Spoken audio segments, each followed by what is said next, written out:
ख्वाजा गुलाम फरीद फरमाते हैं कि मैंने एक शहजादी को देखा जो अपनी कनीज को मार रही थी। मैंने महल की मुलाजमाओं से पूछा कि इसको क्यों मारा जा रहा है। मुलाजमाओं ने बताया ये कनीज शहजादी का सुरमा बनाती है। आज सुरमा बनाते हुए उसमें कुछ रिड़क रह गई, वो इसकी आंखों में रिड़क आ गई। इसकी वजह से वो इसे तकलीफ दे रही है, इसने उसे तकलीफ दी है।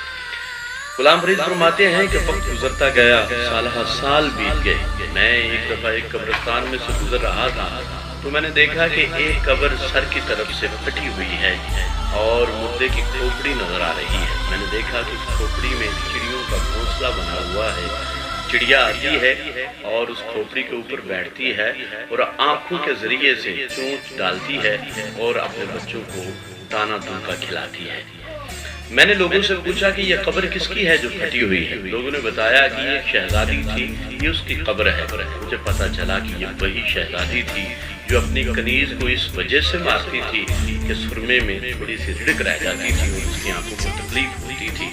आज ये आलम है, उसकी खोपड़ी में जहाँ दिमाग उसका काम करता था वहाँ घोंसला बना हुआ है और उसकी आंखों के जरिए से वो चूंच डाल के अपने बच्चों को दाना दाना खिलाती है।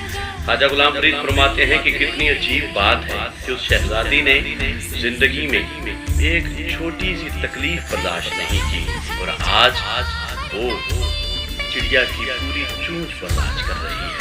अज़ीज़ान मोहतरम, अपनी छोटी छोटी तकलीफों को जिंदगी में बर्दाश्त करो, ये ना कि कल को आपको बहुत बड़ी तकलीफ दी जाएगी और वही आपको बर्दाश्त करनी पड़ेगी। अपना ख्याल रखिए। जैन बादशाह का सभी धन्यवाद। सलाम।